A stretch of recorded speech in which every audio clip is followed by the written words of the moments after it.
Assalamualaikum warahmatullahi wabarakatuh. Yang dihormati pensyarah subjek Pendidikan Lestari Alam Sekitar Encik Zulakfi bin Mak Ripin, saya Ku Azwan bin Ku Ismail serta rakan pembentang Muhammad Adam bin Samsuri. Pada hari ini kami akan menganalisis berkenaan dengan salah satu isu alam sekitar dan kami telah memilih isu berkenaan dengan pencemaran sungai di kawasan komuniti kami. Seterusnya, kita melihat pula isi kandungan yang terdapat dalam pembentangan pada kali ini. Yang pertama iaitu pengenalan isu pendidikan alam sekitar. Seterusnya, kita melihat pula isu pencemaran sungai. Dan yang ketiga, kita melihat punca pencemaran sungai. Dan yang keempat, kita akan melihat langkah mengatasi isu pencemaran sungai. Dan akhir sekali, kita akan beralih kepada penutup. Kita akan bergerak kepada kandungan atau komponen yang pertama dalam sesi pembentangan kita pada kali ini, iaitu yang berkaitan pengenalan isu alam sekitar yang berlaku di negara kita maupun berlaku di luar negara. Seperti yang kita tahu, alam sekitar merupakan satu khazanah yang sangat penting yang perlu dijaga dan dipelihara oleh orang yang bertanggungjawab. Tanpa orang yang bertanggungjawab seperti kita, maka akan berlakunya, timbulnya pelbagai isu alam sekitar seperti isu pencemaran udara, pencemaran air, pencemaran tanah dan sebagainya yang mengakibatkan pelbagai impak yang bakal diterima oleh manusia maupun ekosistem yang terdapat di muka bumi ini. Kita akan beralih pula kepada isu pencemaran sungai yang akan dibincangkan sepanjang sesi pembentangan pada kali ini. Bagi membincangkan dengan lebih terperinci berkaitan isu pencemaran sungai yang berlaku di sekitar komuniti kami telah memilih sebuah sungai yang mengalami pencemaran, iaitu Sungai Tambung Tulang Perlis.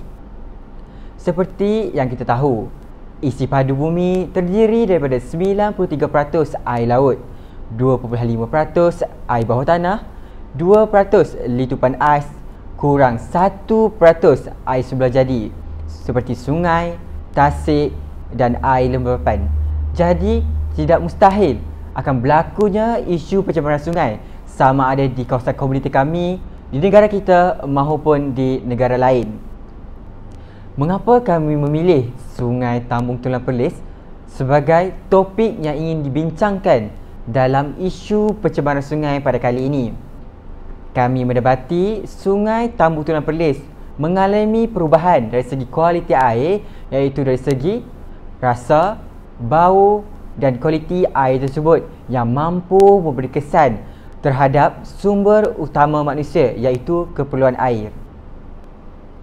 Sekarang, mari kita beralih pula kepada komponen yang seterusnya, iaitu punca-punca berlakunya pencemaran sungai yang berlaku di sekitar komuniti kami. Apakah punca-punca berlakunya pencemaran sungai di Sungai Tambung Tulang Perlis? Di sini, saya sudah sertakan 3 punca utama yang dapat dikenal pasti berlakunya isu pencemaran sungai di Sungai Tambung Tulang Perlis, iaitu punca yang pertama, pembuangan bahan sisa loji.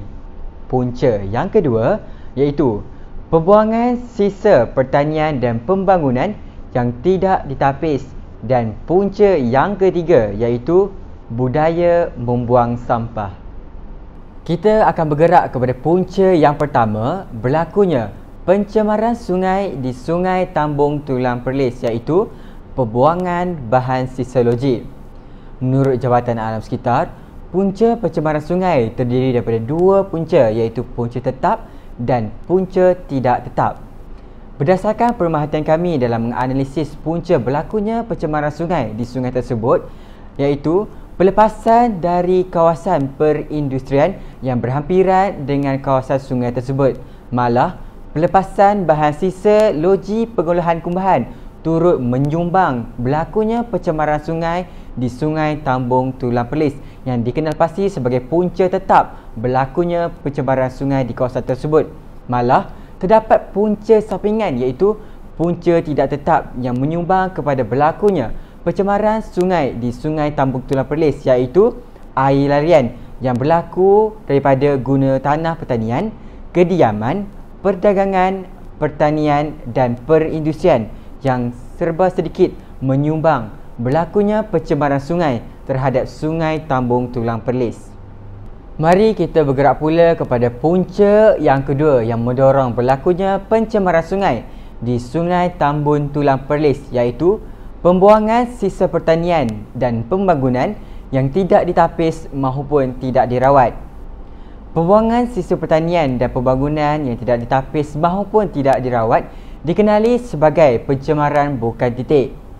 Pencemaran bukan titik berlaku daripada pemendapan tanah akibat daripada aktiviti pembangunan atau aktiviti pertanian yang dikenali sebagai pelepasan sumber bukan titik ataupun non-point sources. Antara aktiviti yang menyumbang berlakunya pencemaran bukan titik ataupun non-point sources ialah pembuangan sisa industri ke dalam sungai, pembuangan sampah sarap, perhubungan pasir sungai, penternakan haiwan dan aktiviti pertanian. Punca yang terakhir berlakunya pencemaran sungai di sekitar Sungai Tambung Tulang Perlis iaitu budaya membuang sampah atau lebih dikenali sebagai budaya campak buang yang diamalkan oleh masyarakat kita pada masa kini. Budaya campak buang merupakan tingkah laku dan sikap individu yang tidak bertanggungjawab melepaskan sampah sarap di kawasan sungai yang boleh mengakibatkan maupun boleh memberi kesan terhadap ekosistem maupun kehidupan manusia. Budaya campak buang menjadi satu tabiat atau kebiasaan masyarakat kita pada hari ini. Menurut Jabatan Alam Sekitar Negeri Terengganu pada tahun 2012, kemerosotan kualiti air di Sungai Hiliran di Terengganu berpunca daripada perkabungan, pasaraya, loji IWK, bengkel perusahaan keropok, batik, pasar ikan, restoran dan lain lagi. Setelah kita melihat punca-punca berlakunya pencemaran sungai, kita beralih pula kepada langkah penyelesaian yang telah kami nyatakan. Langkah yang pertama yang boleh diambil iaitu menyediakan kawasan pembuangan yang bersesuaian. Jika kita lihat di Sendayan Negeri Sembilan, terdapatnya satu pusat pelupusan sisa bahan toksik yang utama di Malaysia. Oleh itu, pelbagai inisiatif perlu diambil untuk meningkatkan kapasiti pembinaan pusat pembuangan sisa bahan toksik.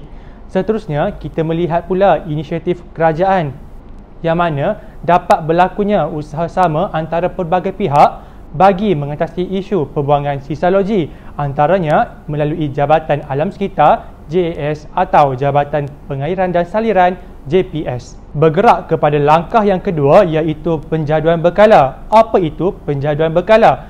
Yang pertama, tujuan kita melihat kepada untuk meminimumkan pembuangan sisa pertanian racun perosak iaitu sintetik ke dalam sungai. Yang kedua, melihat kepada contoh impak penggunaan racun tidak terancang yang mana telah berlakunya isu pencemaran sungai Bertam dan Sungai Terla pada tahun 2015 di Cameron Highland. Seterusnya, kita melihat pula kesan penjadualan berkala yang mana pencemaran sungai dapat dielakkan jika penjaduan berkala dikuatkuasakan. Dan akhir sekali, kita melihat kepada pihak yang dapat bertanggungjawab bagi mengatasi isu pencemaran sungai iaitu MADA, JPS dan JAS. Baiklah, kita bergerak kepada jalan ataupun langkah penyelesaian yang ketiga iaitu pemasangan perangkap sampah. Pada masa kini, kita telah lihat usaha yang telah digiat ataupun usaha yang telah digiat jalankan oleh kerajaan iaitu dengan memasang perangkap sampah. Namun, apakah tujuan sebenarnya pemasangan perangkap sampah? Tujuannya adalah untuk menghalang pengaliran sisa sampah ke saluran utama dan bukti yang telah dikeluarkan oleh pengarah GPS pada tahun 2017 yang menyatakan pemasangan 500 perangkap menjadikan kualiti air di Sungai Kelang menjadi lebih baik. Seterusnya, kita melihat pula impak adanya pemasangan ataupun inisiatif pemasangan perangkap sampah iaitu dapat mengelakkan wabak penyakit serta mengurangkan penggunaan tenaga kerja manusia. Baiklah, kita beralih kepada penutup pula yang mana oleh itu jelaslah bahawa pihak kerajaan sentiasa memandang serius akan isu berkenaan dengan alam sekitar. justru setiap usaha yang dikerahkan tidak hanya melibatkan pihak tertentu, malah turut melibatkan peranan masyarakat. Dengan usaha dan kesedaran yang berterusan oleh pihak kerajaan dan masyarakat, maka pemeliharaan dan pemeliharaan warisan alam sekitar pasti dapat dijaga.